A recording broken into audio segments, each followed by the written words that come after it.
지난 한 주간 동안 말씀을 나누는 시간 속에 우리 성령님께서 함께 하셔서 피차간에 은혜를 나눌 수 있도록 하신 하나님께 감사합니다. 그리고 하루 종일 일하시고 저녁에 피곤하실 텐데 저녁마다 이 자리에 함께 오셔서 말씀을 나누신 여러분들 참 피곤하실 텐데 수고 많이 하셨고 감사합니다. 복 받으시기를 바랍니다. 여러 가지 부득이한 사정으로 온라인으로 참여하신 분들에게도 동일한 하나님의 축복과 은혜가 함께 하시기를 바랍니다. 또 한 주간 동안 저녁마다 잘 먹여주신 여러분들에게 감사합니다. 제가 시간 되면 나중에 또 저도 대접을 좀 하겠습니다. 감사합니다. 우리 신앙생활을 하는 중에 목회자를 잘 만나는 것도 큰 복입니다. 이 목회자가 다 좋아야 되고 또 좋지만 옛날 이스라엘 왕들을 보면 어떤 왕 밑에 들어가면은 참 죽을 고생을 하고 어떤 왕 밑에 가면 호강을 하고 뭐 그런 역사가 이 죄 많은 인간의 역사예요. 교회도 마찬가지입니다. 뭐 태능교회는 상당히 비중 있는 교회이기 때문에 합해서 아주 심사숙고해서 좋은 목회자들을 이제 보내주셨을 것이지만 또 개인 차이가 또 있죠. 다 사람마다. 이번에 여러분은 작년부터 제가 판단하기로는 아주 좋은 목사님을 모시게 됐습니다. 아멘 소리가 나는 거 보니까 확실한 건 없습니다. 어떤 분이 이제 우연히 이렇게 저하고 대면하게 되는데 거기 아마 고 목사님도 옆에 있었고 뭐 그 집사님 몇 분 있었는데 저한테 와가지고 아주 강조하면서 우리 목사님 그러는 거예요. 그만큼 자랑스럽다 이거거든요. 그래서 그런 목사님이 계신 데 가서 설교하면 마음이 참 편하고 좋아요. 그 목사님은 아주 오래전부터 저하고 개인적으로 저분이 그 동작중앙교회 있을 때 저를 아주 많이 괴롭혔어요. 틈만 하면 불러다가 이거 하라 저거 하라 해가지고 제가 불려다녔는데 태능교 오니까 여기서도 또 불러서 제가 또 왔습니다. 하여간 우리 그 목사님은 일단 인품이 좋으시고 또 플러스 신앙도 아주 깊으시고 또 말씀을 잘 전하셔서 여러 가지를 갖춘 좋은 목회자인데 이런 목회자 있을 때 여러분 마음 합해서 열심히 일해서 빈자리 다 꽉 채우시기 바랍니다. 좋은 기회니까 잘 알아서 하세요.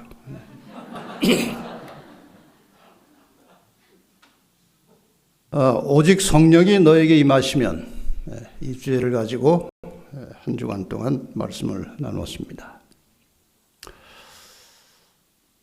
로마서 8장 9절 말씀을 그동안 여러 차례 봤습니다.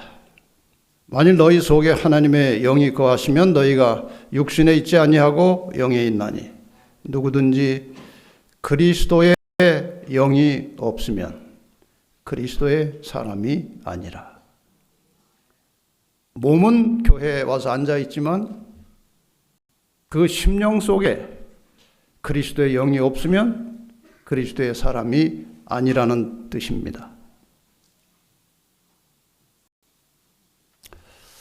우리 기본교리 책에 보면 이런 말씀이 나옵니다. 성령은 필수적이다.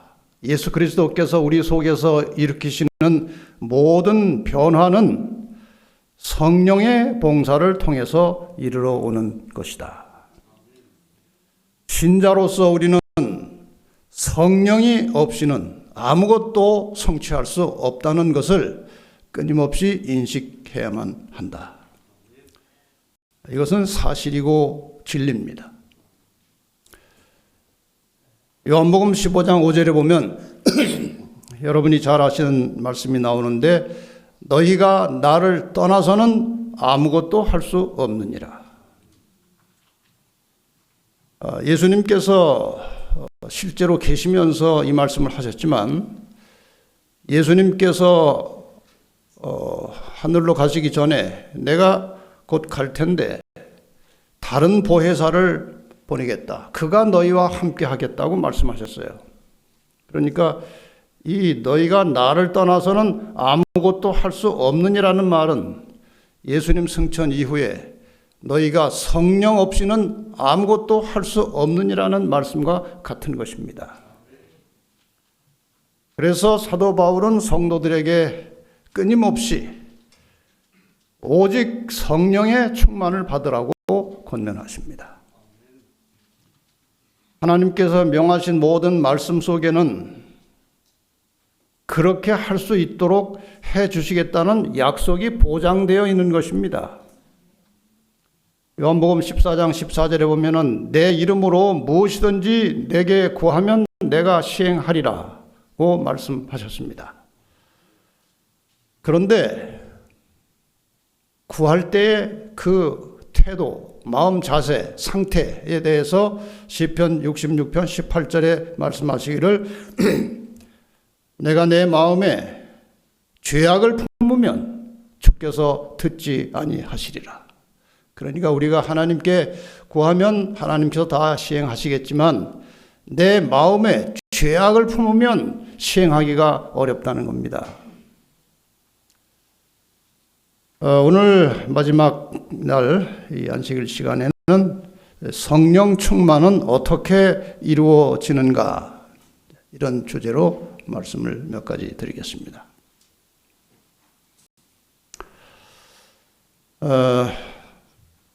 첫째로 지속적인 이른비 경험을 통해서 마음과 몸을 정결하게 해야 한다고 합니다.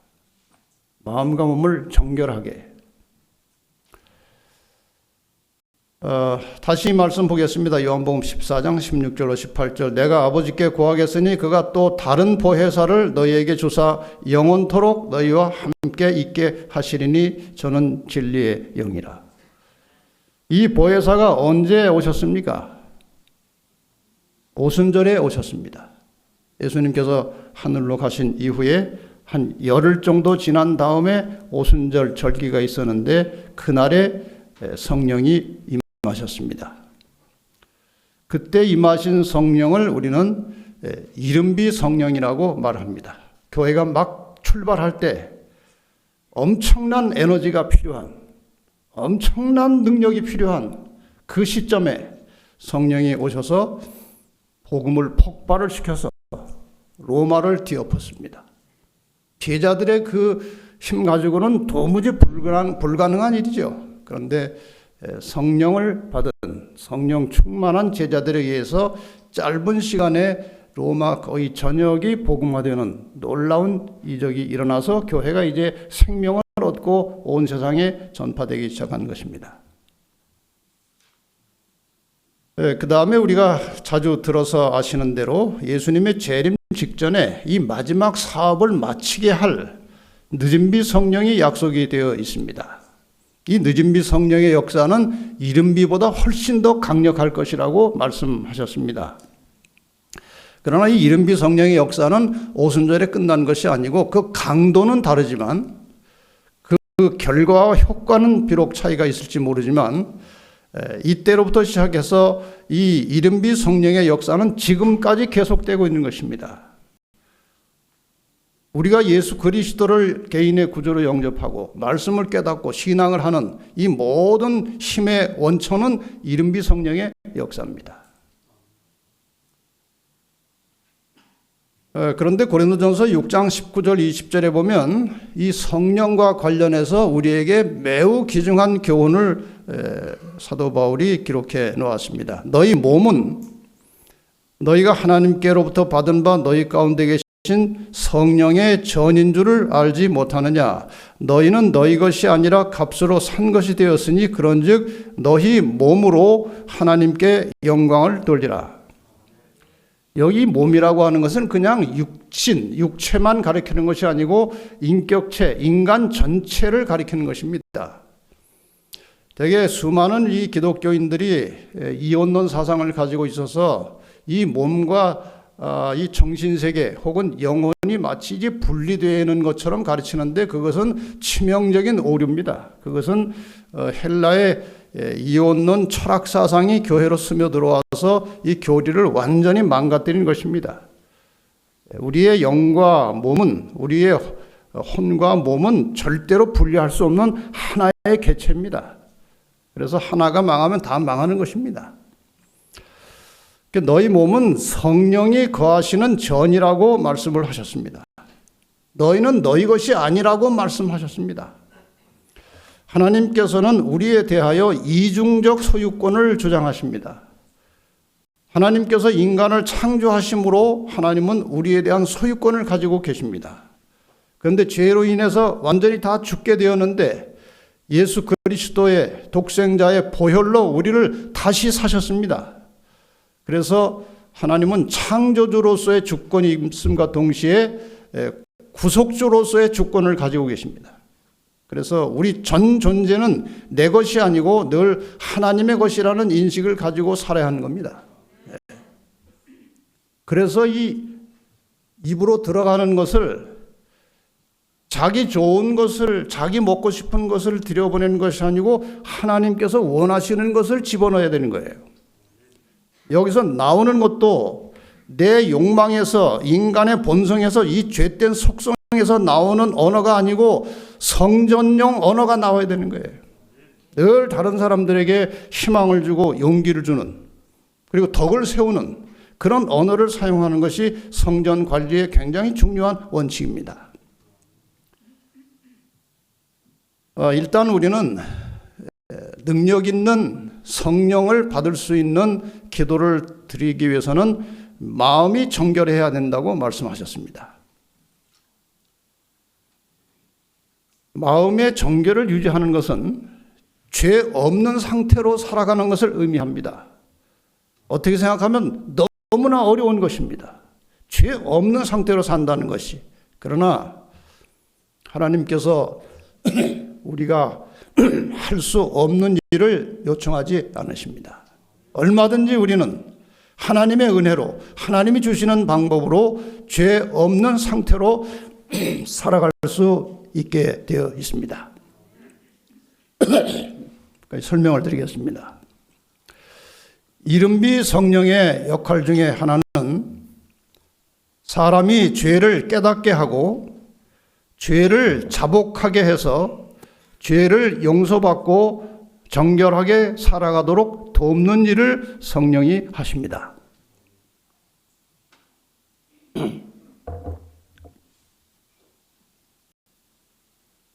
그 다음에 성령께서는 우리가 시험에 들더라도 죄를 이기고 죄를 짓지 않도록 도와주십니다.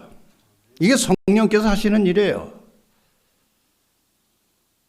죄를 깨닫게 하시고 죄를 자복하게 하시고 죄를 용서받고 정결하게 살도록 도우심과 동시에 어떤 경우에 우리가 시험에 들 때 그 죄를 이기고 죄를 짓지 않도록 성령께서 도와주십니다. 만약에 이 죄의 유혹이 들어왔을 때 쉽게 굴복해서 죄를 범하고 있다면 그것은 100% 성령 결핍 증상입니다. 혹시 실족해서 죄를 범하면 즉시로 죄를 용서받을 수 있는 길까지 다 준비해 놓으셨어요. 그러니까 하나님께서는 그의 백성들이 죄 없는 상태로 살아갈 수 있도록 모든 것을 다 준비해 놓으시고 장치를 다 해 놓으셨다는 것입니다. 죄를 깨닫지 못하는 상태가 되면 그것은 성경에서 성령을 회방하는 죄다. 파인 맞은 양심이다. 그렇게 표현합니다. 그런데 이 죄를 깨닫고 후회는 하지만 회개하고 돌이키지 않는다면 그건 성령의 매우 미약한 상태입니다. 그러나 적어도 죄책감이 들고 죄를 깨닫고 있다는 것 자체만 가지고도 감사할 일은 무엇인가 하면은 성령이 아직도 나에게 역사하고 있다는 겁니다. 그 다음에 죄를 민감하게 깨닫고 즉시 회개하고 돌이켜서 죄를 미워하는 상태로 살아가고 있다면은 성령의 인도를 따라서 사는 신앙을 말하는 것입니다. 그러나 정말 성령이 충만하면 죄 지을 생각이나 겨를이 없어야 된다는 거예요. 이것이 우리의 목표입니다. 이것이. 히브리 2장 18절에 보면 자기가 시험을 받아 고난을 당하셨은즉 시험 받는 자들을 능히 도우시느니라. 우리 인간이 얼마나 연약한지는 예수님께서 경험으로 아십니다. 예수님께서 우리와 똑같은 상태로 태어났다고 주장하면서 예수님도 우리 인간하고 지금 전혀 다를 바 없이 똑같다. 그렇게 설명하는 분들이 있는데 예수님께서 우리와 똑같은 것은 인간의 연약성에 있어서 똑같은 것입니다. 그분은 하나님이십니다.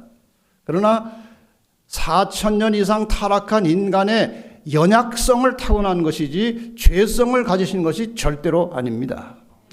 우리의 연약성을 같이 공유하신 거예요. 그래서 아십니다. 이 사람이 얼마나 이 죄와 싸우기가 힘든지, 이 죄의 유혹이 얼마나 강한지를 주님이 아시기 때문에 우리를 도우시겠다고 말씀하신 거예요. 성령도 우리의 연약함을 도우시나니. 그래서 요한일서 1장 9절에 만일 우리가 우리 죄를 자백하면 저는 미쁘시고 의로우사 우리 죄를 사하시며 모든 불의에서 우리를 깨끗게 하실 것이라고 약속하셨습니다. 혹시 죄를 범하였을지라도 사하심을 얻으리라. 이런 약속이 성경에 얼마나 많습니까? 이런 약속에도 불구하고 죄를 품고 살고 있다면 그건 하나님을 거역하는 것입니다. 그런 것이 누적되면 결국 성령을 회방하는 죄, 양심이 화인맞는 데까지 가버리는 것입니다. 그러니까 죄를 그대로 품고 있지 말고 간직하지 말고 즉시 죄를 해결하고 깨끗한 마음으로 사시기를 바랍니다. 요한일서 3장 2절 3절에 여기에 대해서 사도 요한이 아주 분명히 말했습니다. 그가 나타나심이 되면, 그가 재림하실 때 장면입니다. 우리가 그와 같을 줄을 아는 것은, 우리가 예수님이 오시면 이 우리의 상태가 예수님의 죄 없는 상태와 똑같아진다는 말이에요. 그에 계신 그대로 볼 것을 인하미니 주를 향하여 이 소망을 가진 자마다, 이 소망은 재림의 소망입니다. 여러분 다 재림의 소망을 가지고 계십니까? 요즘 세상 돌아가는 것을 저는 아주 깊이 면밀히 관찰하고 있습니다. 예언을 제가 적용해서 가르쳐야 되기 때문에 이 세상 돌아가는 것들을 아주 다양한 방법으로 지금 관찰하고 있는데, 재림의 소망이 없으면요, 그 세상에 임할 일을 생각하면 기절할 정도입니다. 그러나 이러한 와중에도, 이러한 위기에도 우리가 낙담하지 않는 것은 재림의 소망을 가졌기 때문에 그런 것입니다. 이 소망을 가진 자마다 그의 깨끗하심과 같이 자기를 깨끗하게 하느니라. 어느 순간에 우리의 목숨이 끊어질지 아무도 모릅니다. 어느 때 이 세상 역사가 신속하게 진행이 되어서 주님이 오실지 모릅니다. 그러므로 재림을 기다리고 그 소망을 가지고 사는 자들은 항상 언제 어느 시에 내 목숨이 끊어진다 할지라도 하나님께 나아갈 수 있도록 깨끗하게 살라는 것입니다. 하루하루 죄를 정리하고 살라는 것입니다. 그 다음에 몸도 같이 정결하라고 말씀하십니다. 몸의 정결을 유지하는 것은 음식과 관련이 있습니다. 하나님이 주신 원식물을 섭취하는 것입니다. 이것이 몸 정결에 굉장히 중요한 문제입니다.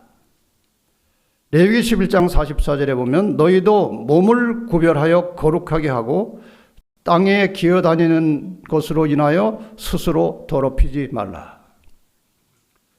성경에 보면 하나님의 백성들에게 허락된 음식이 있고 허락되지 않은 금지된 음식이 있습니다. 그러나 그것은 인간의 연약성 때문에 여러 육류 중에도 허락하신 것뿐이지 하나님의 본심은 원래 창조 때 주신 그 음식을 먹는 것이 하나님의 본심이에요. 그래서 특히 하나님께서 허락하신 식물 중에도 음식들 중에도 이 종말의 때는 완전히 세상이 공해로 찌들고 오염이 되어 있기 때문에 언제 어떤 독이 우리 몸에 들어올지 모릅니다. 제가 얼마 전에 어떤 고래가 고래가 이제 죽어서 또 올라왔는데 이게 배를 갈라보니까 플라스틱 쓰레기가 6kg이 들어있다는 겁니다. 지금 온 세상이 다 쓰레기로 덮여 있어요. 완전히 오염과 공해로 위험천만한 세상이라 시기적으로 보면, 환경적으로 보면 주님이 오시지 않으면 안 될 때가 된 것입니다. 오셔야만 하는 것입니다. 거칠고 자극성 있는 식물은 혈액을 뜨겁게 하여 신경계를 흥분시키며 빈번히 도덕적 지각력을 둔하게 하여 이성과 양심은 유격적인 충동에 의하여 지배당한다. 식사에 무절제한 사람이 인내와 극기를 실천하기란 어려우며 흔히 거의 불가능하다. 그러니까 이 종말의 시대에 하나님이 주신 원식물을 섭취하며 살아가는 그런 생활 습관을 가지시기를 바랍니다. 두 번째로,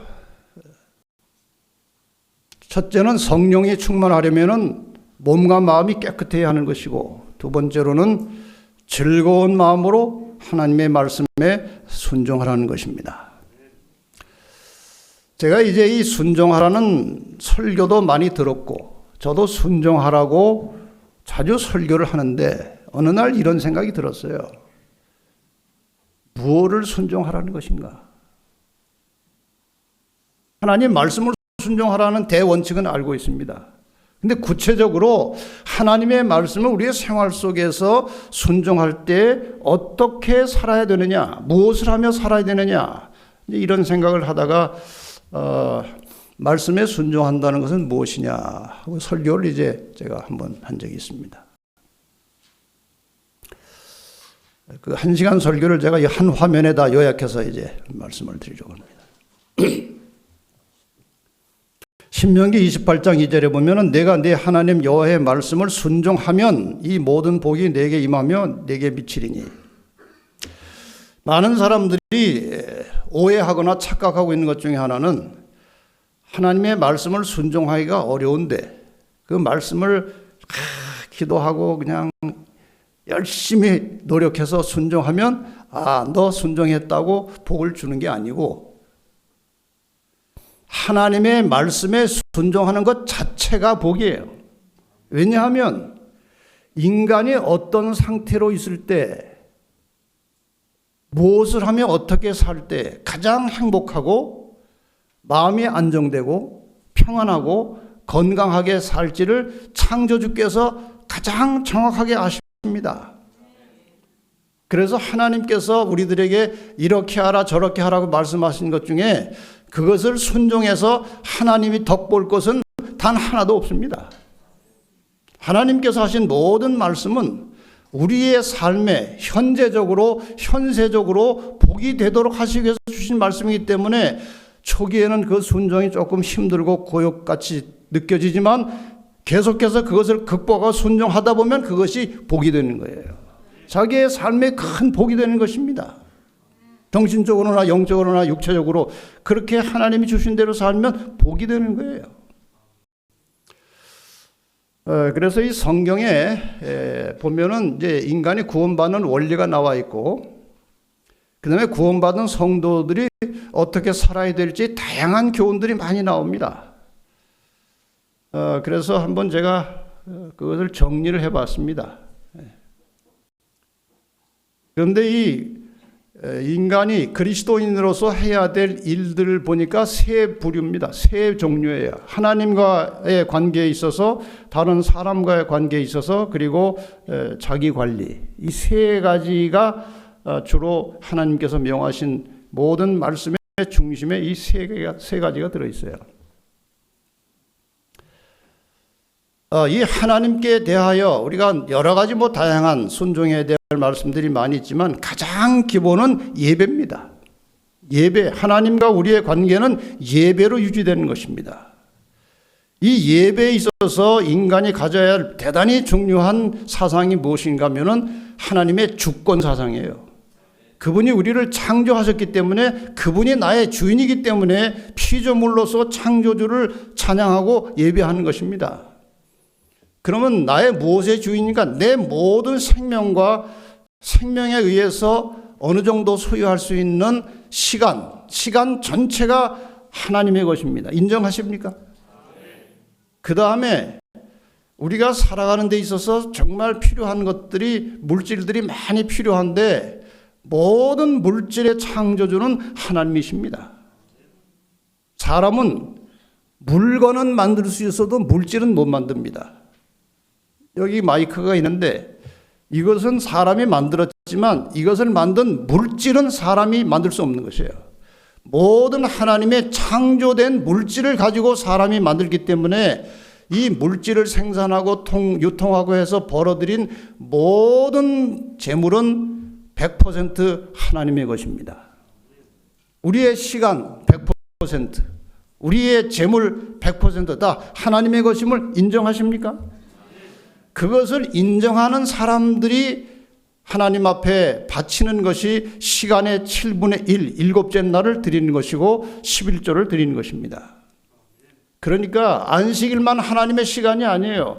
시간 전체가, 생명 전체가 하나님의 것이라는 것을 고백하는 신앙이 제7일을 구별해서 하나님께 온전히 드리는 것입니다. 그러므로 하나님이 우리의 창조주요 주권자라는 사실을 인정하는 거예요. 그런 자들이 마침내 하나님과 함께 만나서 살게 되는 것입니다. 11조, 10분의 1만 하나님의 것이 아닙니다. 전체가 다 하나님의 소유예요. 그래서 우리가 11조 드릴 때 절대로 손 떨면 안 돼요. 하나님, 이게 다 하나님의 것인데요. 아이고, 저에게 10분의 9를 주시니 감사합니다. 이런 마음으로 드리는 것이 정상적인 11조예요. 그러므로 11조를 안 드리거나 조금씩 떼먹으면 하나님의 주권에 대한 불신입니다. 이것은 더 깊이 연구에 파고 들어가면 선악과를 먹는 거예요. 선악과의 근본 정신은 하나님의 주권을 인정하는 것입니다. 대단히 중요한 것입니다. 그래서 이 안식일과 11조는 모든 재림을 기다리는 성도들에게 생명줄처럼 중요한 것입니다. 더군다나 안식일을 제대로 지키면 우리의 품성이 바뀌게 되어 있어요. 여기 한 분의 간증을 제가 짤막하게 잘라왔어요. 이분은 한 2년 반, 3년 전에 저희 교회에 이제 찾아오신 분이에요. 스스로 유튜브에서 설교 듣다가 찾아오신 분인데 얼마나 설교를 많이 듣고 오셨는지요. 심리학 공부 가르칠 것이 없어요. 교회 와서 이거 해라 저거 해라 할 것이 없어요. 다 알고 왔어요. 근데 이분이 특별히 안식일을 지키는 데 있어서 자기가 어떤 변화가 왔는지 그거를 이제 한 부분에 말씀하시는데 간단하게 한번 들어봅시다. 소리가 왜? 계명들은 지키려고 노력할 필요도 없이 다시 제 하겠습니다. 생활이 변화가 되더라고. 다시 좀 소리 정리해 주세요. 안식일을 회복하고 나니까 다른 계명들은 지키려고 노력할 필요도 없이 제 생활이 변화가 되더라고요. 그리고 최선을 다해서 전도도 하고 있습니다. 안식일이 그렇게 기다려지고 기쁜 날일 수가 없어요. 교회에 가면 참 행복합니다. 저를 진리기 위해 남은 교회로 인도해 주신 하나님과 목사님께 진심으로 감사드립니다. 고맙습니다. 사실 이분의 간증을 들으면 우리 기존 교인들은 사실 부끄럽습니다. 이분은 안식일 지킨 지가 2, 3년밖에 안 되는데 옆에서 봐도 놀라운 변화를 경험한 것입니다. 우리가 이렇게 20년, 30년 다녀도 변화가 안 일어난다는 것은 안식일 개념이 뭔가 잘못된 거예요. 변화가 필요합니다. 이분도 유튜브를 듣다가 이제 금산에서 여기까지 이제 찾아온 분인데, 이분의 얘기를 간단하게 줄이면 이런 겁니다. 저희 부모님과 저희 형제들은 모두 장로교 신앙을 열성적으로 하고 있었습니다. 그런데 저는 열심히 별로 없는 평범한 교인이었습니다. 신앙 연조가 길어지면서 교회를 다녀도 별로 변화되지 않은 형제들을 보면서 신앙의 회의를 느끼고 있었습니다. 그러던 중 코로나 기간에 동영상 설교를 듣다가 채널7에서 재림교회 설교를 듣게 되었는데, 처음부터 감동을 느껴서 계속해서 많은 설교를 들은 후에 마침내 진리를 발견하고 재림교인이 되었고, 제 삶에 많은 변화가 시작되었습니다. 저는 원래 남을 무시하고 아주 교만한 성격에 사치스러운 것을 좋아했습니다. 이분은 이제 교사 출신이에요. 그런데 진리와 함께 주님의 사랑을 깨닫게 되니까 그러한 저의 모습이 너무 한심한 생각이 들었고, 교만은 하나님 보시기에 큰 죄라는 사실도 깨닫게 되었습니다. 성령께서 진리의 말씀을 통해서 저희 생각과 생활에 큰 변화를 일으켜 주셨습니다. 지금은 모든 사람들이 사랑스럽고 자존심도 없어지고 동정심도 많아지고 항상 즐겁고 기쁜 마음으로 살고 있습니다. 제 딸도 엄마가 너무 많이 변했다고 말합니다. 모두가 다 하나님의 은혜요, 성령의 역사하심의 열매라고 확신합니다. 여러분, 우리가 변화가 안 된다 자꾸 한탄만 할 것이 아니고, 본연의 신앙인의 자세로 돌아가면, 정말 성령의 이끌림을 받는 삶을 살면 변화는 열매로 나타나게 되어 있는 것입니다. 자, 그 다음에 사람과의 관계에서 하나님께서 계속 말씀을 통해서 요청하시는 것은 남을 대접하라는 거예요. 대접받으려고 하지 말고. 이게 황금률이죠. 다른 사람을 존중해서 섬기라는 것입니다. 그리고 복음을 전하라는 거예요. 여러분, 이 신앙의 근본은요, 하나님의 형상을 회복하는 거예요. 하나님의 품성을 반사하는 것입니다. 그 하나님의 속성과 품성의 본질은 희생을 통한 사랑을 실천하는 거예요. 사랑은, 희생 없는 사랑은 그건 다 헛것입니다. 사랑의 근본은 희생입니다. 우리가 이웃을 정말 사랑한다면 다른 사람을 위해서 자기의 모든 것을 아낌없이 내주고 희생할 수 있는 마음이 있어야 되고, 실제로 우리의 생활 속에서 그런 것이 이루어질 때에 그것이 사람 사랑이에요. 사랑은 감정이 아니에요. 예언의 여러 곳에 말씀하시기를 사랑은 일시적으로 일어나는 충동의 감정이 아니고 삶을 지배하는 원칙이라고 되어 있어요. 사랑은 감정이 아니고 희생을 바탕으로 남을 끊임없이 돕고 베풀고 나누어주는 그런 원칙에 입각해서 사는 것이 그게 사랑이에요. 그리고 지속성이 있는 것입니다. 자신 관리, 이미 한번 말씀드렸습니다. 자신의 영성 관리, 마음 관리, 건강 관리. 말씀드렸듯이 영성 관리가 잘 되면 마음이 평안해집니다. 마음 관리가 잘 됩니다. 마음이 평안해지면 건강은 오는 것입니다. 이것이 원칙이고 원리예요. 이 모든 것의 중심은 사랑입니다. 여기에서 다 파생되는 거예요. 믿음으로 그가 그리스도의 말씀을 받아들이고 믿고 순종할 때에 열렬한 활동이 있게 될 것이다. 사랑으로 역사하고 영혼을 순결하게 하는 믿음이 간직될 것이다. 성령의 열매가 생애에 나타나고 영의 효능이 사업을 통하여 드러날 것이다. 뭐 할 때? 말씀을 받아들이고 믿고 순종할 때 이런 결과와 열매가 있겠다는 것입니다.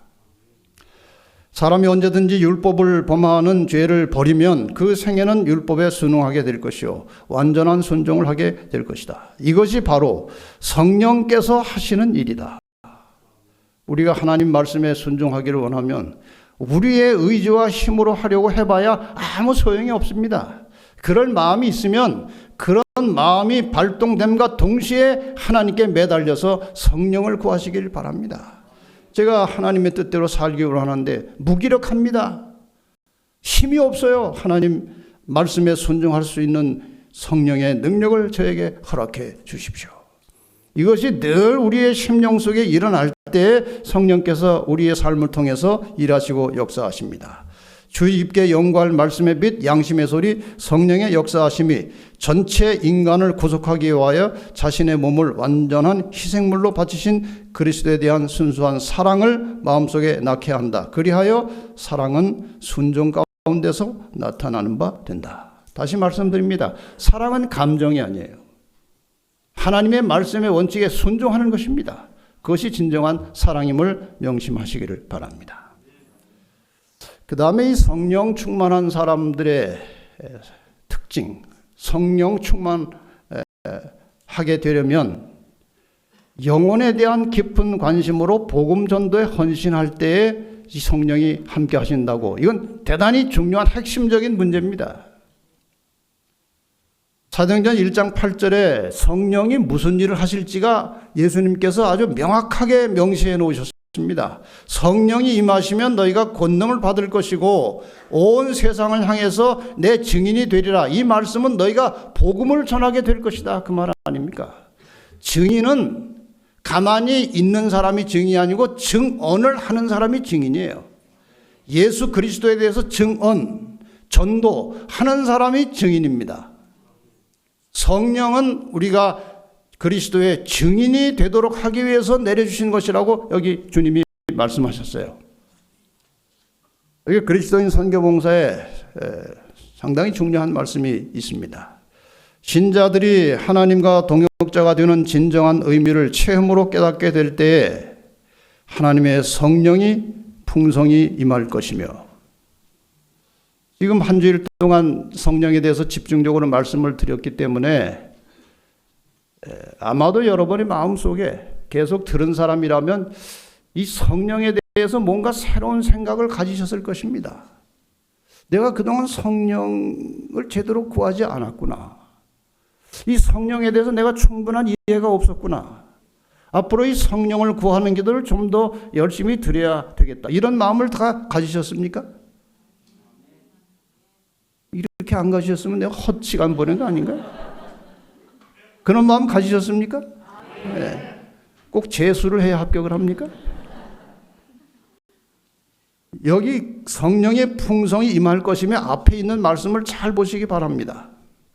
신자들이 하나님과 동역자가 되는 진정한 의미를 체험으로 깨닫게 될 때, 그러니까 하나님의 말씀을 다른 사람에게 전하는 일에 있어서 뭔가 경험하고 체험하려고 할 때에 성령이 풍성히 임할 것이다.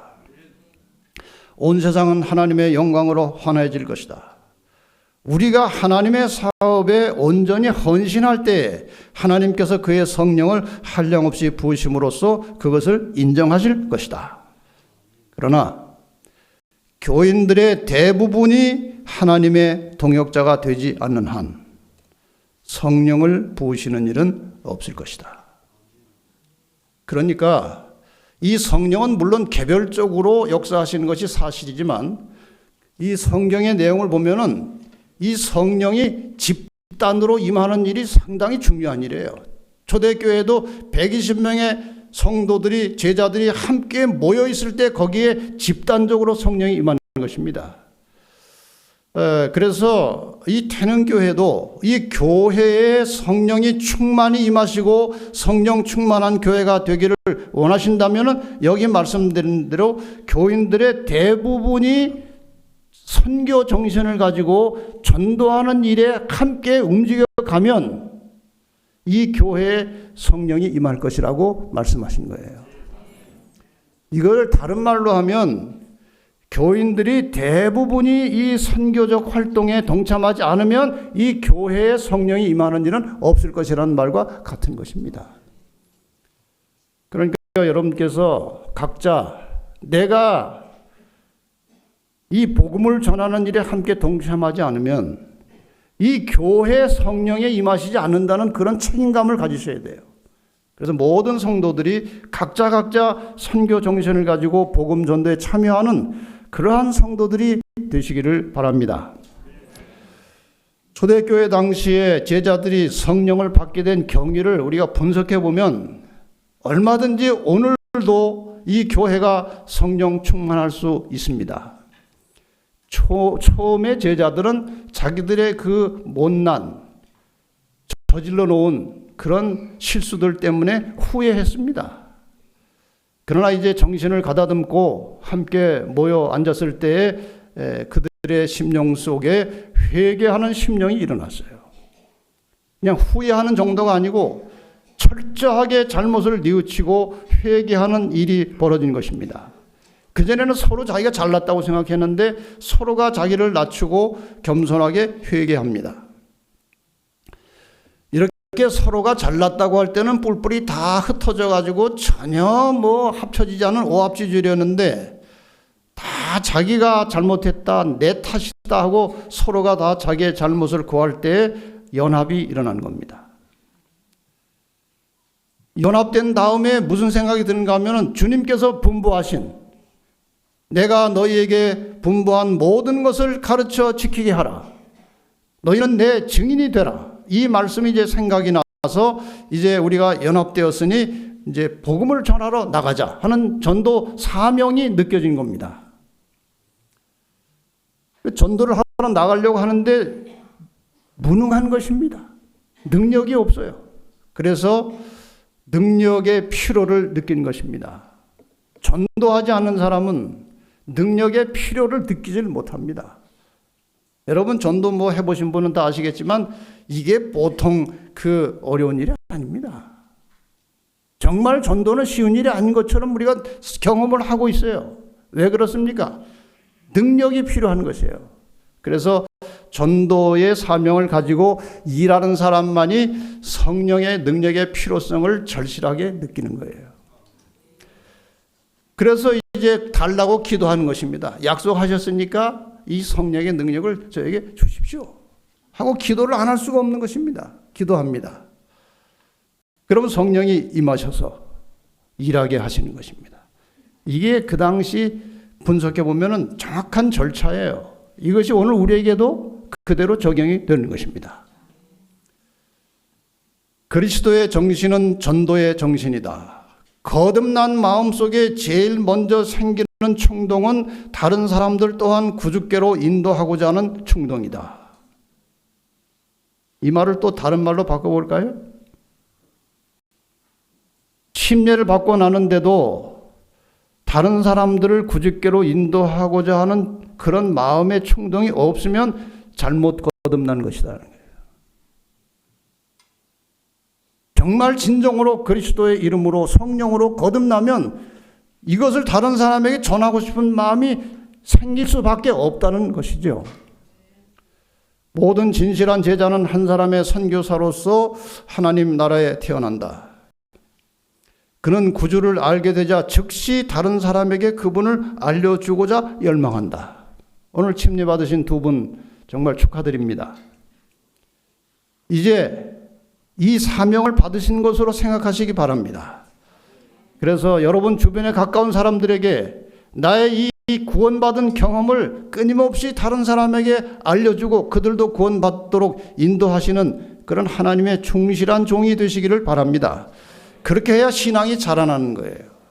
그래야 건강해지는 것입니다. 여기 아까 드렸던 말씀을 다시 한번 더 보겠습니다. 교인들의 대부분이 하나님의 동역자가 되지 않은 한 성령을 부으시는 일은 없을 것이다. 자, 태능교회 대부분의 교인들이 선교 정신을 가지고 어떤 방법으로든지 전도하는 일에 동참하면 이 교회의 성령 충만의 역사가 반드시 일어날 것입니다. 근데 전도하기가 늘 사람들이 어렵다고 생각합니다. 어렵다고 생각해요. 그런데 제가 그동안 이제 은퇴 전에도 제가 계속 이 선교적 전도적 활동을 해왔지만 이제 은퇴한 후에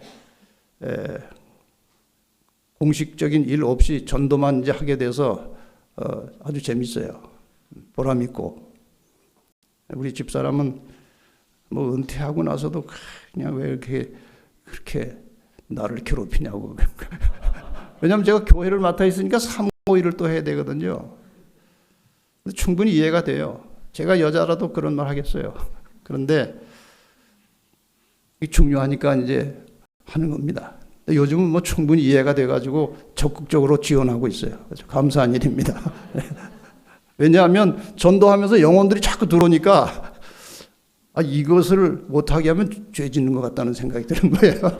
그래서 열심히 기도하고 함께 협력해서 일하고 있습니다. 그런데 말이에요, 코로나 때문에 전도가 아주 쉬워진 거예요. 제가 지금 여기서 설교하고 있는 동안에도 어딘가에 전도는 이루어지는 것입니다.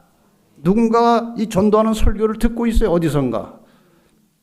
제가 자고 있을 때는 미국에서 또 설교를 누가 듣고 있는 거예요. 캐나다에서 듣고 있는 거예요. 이 전도가 얼마나 쉬워요. 여러분도 할 수 있어요. 그걸 제가 간단하게 소개하겠습니다. 저희가 지금 전도하는 그 웹사이트로 하는 것이 채널 7입니다. 거기다가 이제 개신교인들을 위한 설교를 많이 올려놓고 우리 교인들도 이제 알아야 될 내용들이 많이 들어서 지금 계속 나가고 있어요. 요 앱을 여러분이 이제 아마 목사님이 다 보내주실 겁니다. 요 앱이 가면요, 카톡 채널 추가라는 게 있어요. 이거를 누르시면 그 다음에 뭐가 뜨는가 하면은 저런 게 떠요. 저 오른쪽 귀퉁이에 CH 플러스가 나와요. 그걸 딱 누르면 이제 300 선교사로 가입이 되는 겁니다.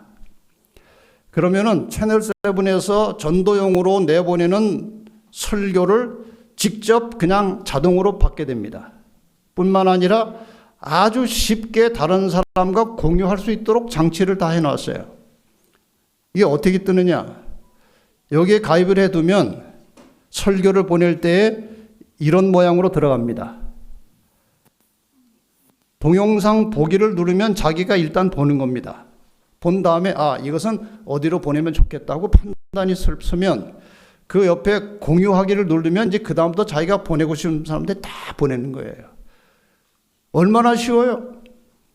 그런데 말이에요, 놀랍게도 이렇게 동영상으로 보내는 설교와 전도를 통해서 많은 사람이 진리를 깨닫고 있다는 것입니다.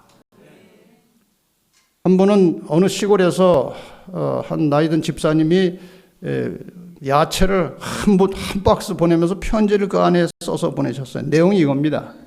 저는 시골에서 농사를 지으며 살아가는 재림교회 교인입니다. 바쁘기도 하고 주변에 사람들이 별로 없어서 전도를 제대로 하지 못해서 늘 마음에 부담이 있었는데 유튜브 방송 채널 7을 통해서 목사님의 설교를 들으며 은혜를 받고 또 그것을 다른 사람들에게 보낼 수 있어서 너무 좋습니다. 이 시골 농촌에서 사는 사람도 전도를 할 수 있게 돼서 하나님께 감사합니다. 얼마나 쉬워요. 마음만 있으면. 그런데 무엇이 필요한가? 눌러서 보내기 전에 성령을 구하는 기도를 드리는 것입니다. 하나님, 제가 이 말씀을, 이 생명의 소식을 누구에게 전하려고 합니다.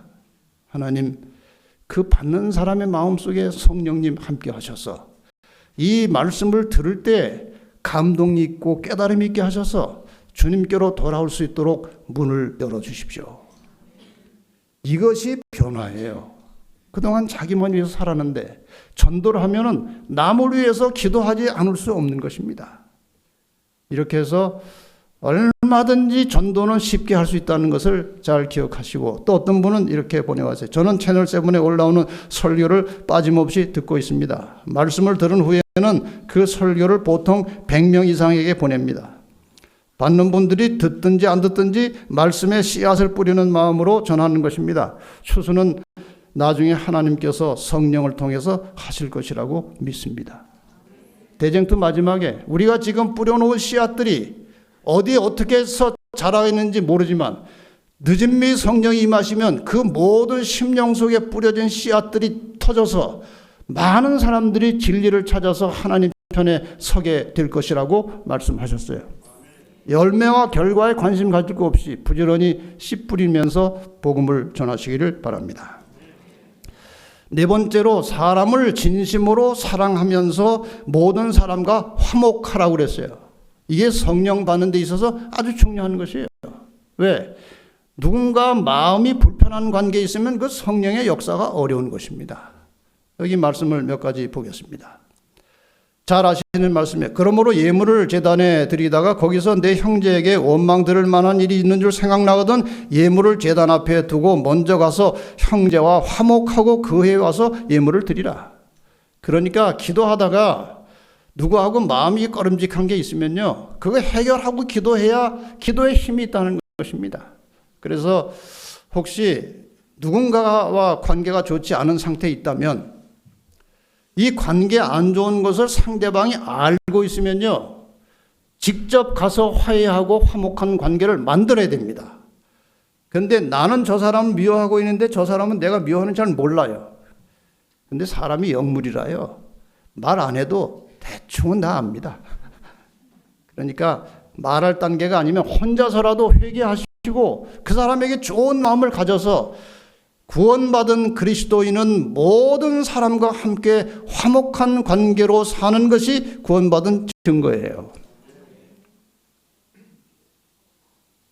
데살로니가전서 5장 13절에도 저의 역사로 말미암아 사랑 안에서 가장 귀히 여기며 너희끼리 화목하라. 화목하라는 말씀이 많이 나옵니다. 이것은 부모가 자녀들이 서로 화목하게 살기를 원하는 마음과 똑같은 거예요. 여러분의 자녀들이 서로 싸우고 다투면 부모가 얼마나 마음이 아파요. 마찬가지로 우리 모두가 다 하나님의 자녀들인데 이 자녀들끼리 관계가 안 좋고 불화하면 하나님이 마음이 아프신 거예요. 그러니까 모든 사람과 화목하라고 말씀하셨고 고린도서 5장 18절에는 모든 것이 하나님께로 났나니 저가 그리스도로 말미암아 우리를 자기와 화목하게 하시고, 이건 구원을 주신 거예요. 불화한 관계, 죄 때문에 우리가 하나님과 불화한 관계에 있었는데 죄를 해결하시고 다시 화목하게 되었다. 구원받았다는 것입니다. 구원받은 사람은 또 화목하게 하는 직책을 받은 것입니다. 모든 사람과. 여기에 성령의 역사가 필요한 것이죠. 소망이 부끄럽게 아니하면 우리에게 주신 성령으로 말미암아 하나님의 사랑이 우리 마음에 부은 바 때문이, 성령으로 말미암아 하나님의 사랑이 우리 마음속에 부은 바 되었다. 우리가 이 계명을 주께 받았으니 하나님을 사랑하는 자는 또한 그 형제를 사랑할지니라. 예수께서 그리스도이심을 믿는 자마다 하나님께로서 난 자니 또한 내신이 하나님을 사랑하는 자마다 그에게 난 자 함께 성도된 모든 사람들을 사랑하느니라. 꼭 마음에 새기시고 모든 주변의 성도들과 함께 화목한 관계로 사랑하며 사시기를 바랍니다. 마지막 다섯 번째로 성령 충만하는 방법은 성령의 필요성을 절실하게 느끼면서 간절히 기도하는 것입니다. 이 이야기가 누가복음 11장에 나오는 이야기입니다. 밤늦게 찾아온 친구가 떡을 좀 먹어야 되겠다. 저녁을 먹어야 되겠다. 근데 저녁거리가 없는 겁니다. 이 사랑하는 친구를 위해서 이 집 주인이 주변에 옆에 이제 떡을 빌리러 갑니다. 우연히 어디 가서 두들겼는데 대화 중에 보니까 떡이 없지는 않고 있긴 있어요. 그런데 밤이 늦었다. 내가 지금 아이들하고 침대에 누웠다. 그러니 귀찮으니까 다음에 와라 그러는 거예요. 그 사람의 조건은 소용이 없는 것입니다. 그 안에 뭐가 있어요? 떡이 있는 거예요.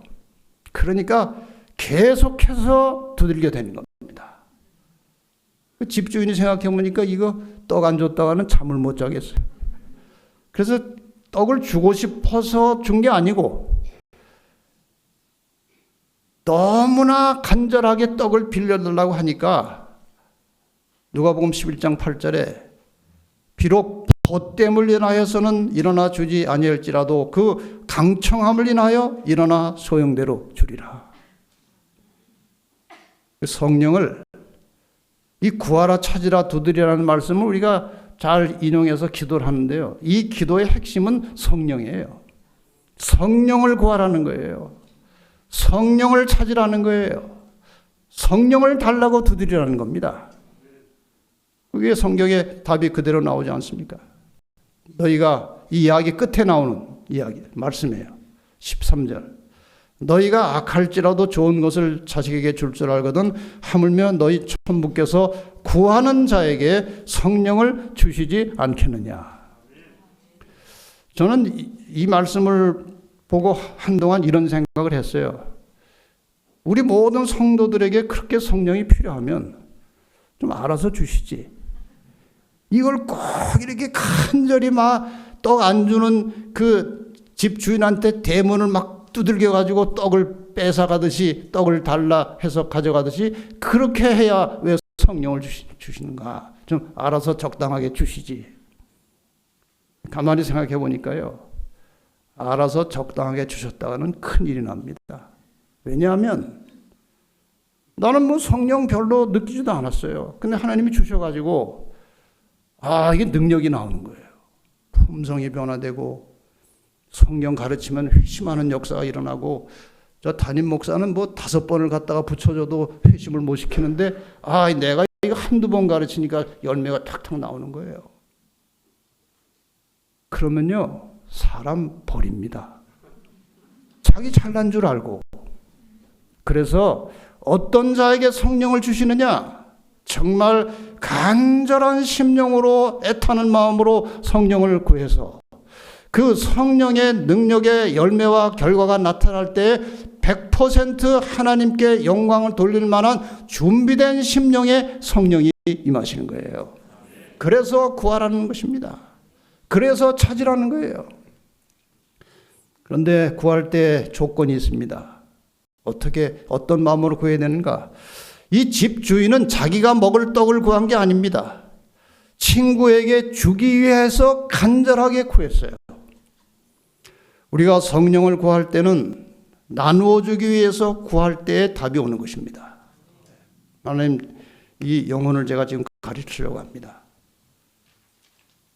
그 시간 속에, 제 가르침 속에 성령이 함께 하셔서 이 영혼을 구원하여 주십시오. 그 영혼을 위해서 저에게 성령을 주십시오. 그게 아주 중요한 조건입니다. 그래서 예수님도 날마다 성령을 구하는 기도로 하루를 시작하셨습니다. 그분은 원래 하나님이시니까 그렇게 안 하셔도 얼마든지 능력이 있어요. 그런데 우리에게 그리스도인이 어떻게 살아야 되는지 모본을 보여주실 뿐만 아니라 그분 자체가 지금 인성을 가지고 사셨기 때문에 그 인성으로서 어떻게 성령 충만한 삶을 사는지를 보여주셨습니다. 이미 인용했던 구절을 읽고 마치겠습니다. 그는 매일 아침 여러 시간 동안 아버지와 교통하심으로 하늘의 빛을 사람들에게 나누어 줄 준비를 하셨다. 그는 날마다 성령의 새로운 침례를 받으셨다. 그러니까 저녁에 피곤하게 이렇게 돌아오시다가 다시 산속에 들어가서 하루를 마감하는 기도를 드리시고 영과 육이 다시 완전히 회복된 상태에서 잠자리에 드셨다가 일어나셔서 이른 아침에 다시 산속에 들어가서 성령을 구하는 기도를 간절하게 드리시고 새로운 성령의 침례를 받으시고 하루를 시작하신 것입니다. 주님께서는 매일 아침 이른 시간에 일어나셔서 다른 사람에게 나누어 주기 위하여 자기의 심령과 입술에 은혜의 기름을 바르셨다. 사랑하는 대는교회 성도 여러분들이시오. 예수님은 우리의 삶의 모델이십니다. 그분이 우리가 어떻게 살아야 될지를 보여주시고 가르쳐 주셨습니다. 앞으로 모든 우리 대는교회 성도님들 아침에 일어나서 다른 분주한 하루의 일과를 시작하기 전에 충분한 시간을 가지시고 무릎 꿇고 하나님께 간절히 기도하심으로 성령의 은혜의 기름을 바르고 하루를 시작하시기를 바랍니다. 하루 모든 하는 일 순간순간마다 사람을 만나서 대화할 때마다 내 마음속에 어떤 죄의 유혹이 있을 때마다 그것을 극복하고 이기고 다른 사람에게 이 하나님의 사랑과 복음을 나눠줄 수 있는 그런 그리스도의 증인이 되기 위하여 날마다 하나님께 간절히 성령을 구하며 기도하며 살 때 그 열매로 우리의 품성이 주님을 닮게 되는 것입니다. 다시 한번 우리天교회 모든 성도들에게 저기 액자에 기록된 대로 성령 충만한 그런 개인, 성령이 충만한 교회가 되어서 올 한 해에 풍성한 열매와 수확을 거두는 한 해가 되기를 바라면서 말씀을 마치겠습니다.